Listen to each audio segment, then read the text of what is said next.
Hello again, it's Lock Noob, and here we have a Dimple lock. It's a little 5-pin Dimple lock by a company I wasn't very familiar with, AFM. Now, I did a little bit of research, and the best thing I could come up with is that it's actually an Egyptian lock.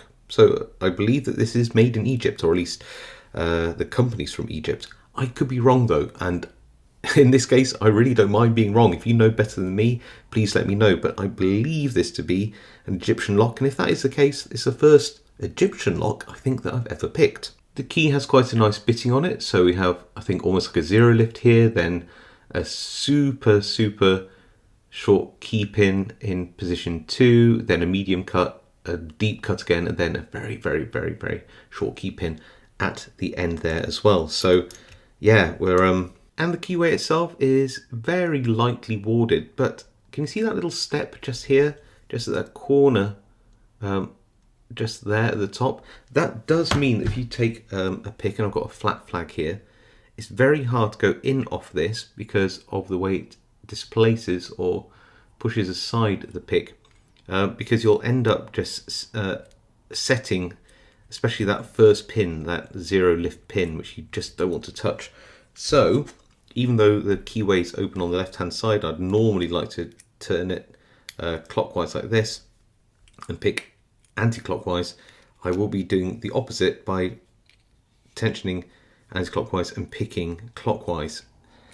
It's also got some of these stupid tight circlips on, so I will remove these just before I start picking so that gutting goes a little bit smoother, hopefully. Other than that, pretty smooth operating lock, although clearly used. So we're in the vise. The first thing to do is to test whether the key works. I have taken off the circlip, there we go, which I did using just a small screwdriver and the gut wrench. Just you poke the screwdriver in and then you just grab hold of that circlip and just pry apart. It does work very well.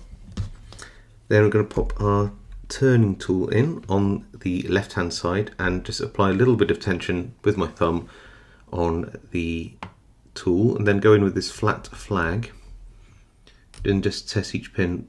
1 springy, 2 springy, 3 springy, 4 springy, 5. Okay, so increase my tension. 1, 2's binding now.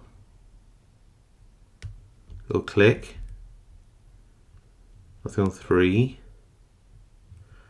Or 4, nothing on 5, back to 1, seems set now. 2 is binding more heavily, that's better. 3, little click. 4, nothing. 5, little click. Back to beginning, so pin 1, 2, 3 feels fine now, set. 4, 5. So the best thing I can do at this point is to just test every pin to make sure it feels right. Oh, 3 just gave me a bit of a full set. So let's go back to pin 1 now. Doesn't want to go anywhere, feels solid. Pin 2 feels fine. 3 feels fine. Can't feel anything on 4. Little click on 5 at the back. Back to 1, nothing. 2, and we've got the open. So something was hung up there. It does make me think it's either all standards and it's just a bit quirky in the ways it works, or there's something else going on in there, like a serration or an undercut or something like that, but we'll have a little look. I'm going to just retain those pins, take the plug out, which should come out nicely, keeping the pins like that. Get my pinning tray, let's pop this here. Anything interesting happening? No, it all looks kind of very normal, doesn't it, if I were to be honest with you. I don't know where my real tweezers are at the moment. They're somewhere, so I've got these backup ones. They're not great, but we'll work with it. Here is my front loader, and it's quite a short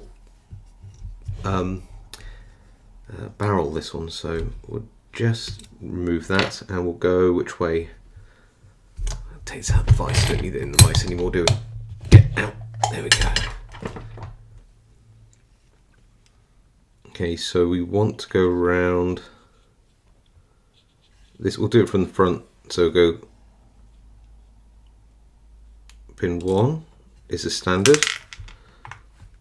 Oh, aha, ha, ha. That's why. Look, you can see these are T-pins. Nice. I don't see a lot of those around. So it's quite nice to have a little T-pin lock. Nope, next pin, another little T-pin. I'll show you how these work and why they can make a lock feel a bit confusing.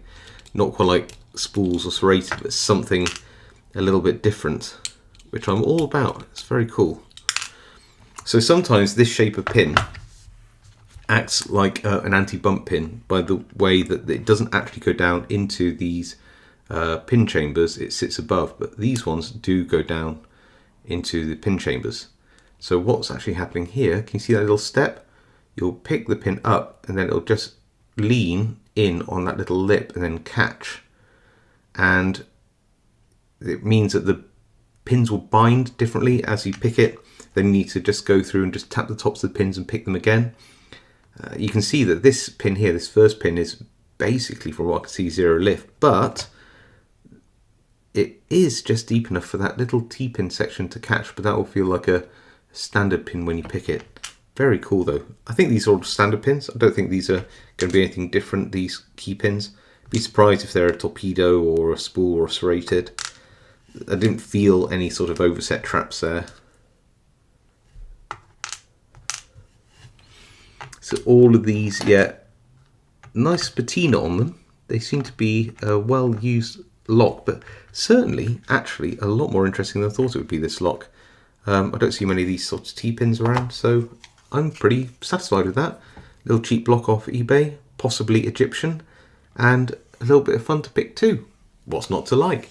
Well, I hope you liked that video. If you did, then please leave me a like. If you haven't subscribed, now's a great time to do so. For more content like this, you can even smash that notification bell to be next notified when I upload content.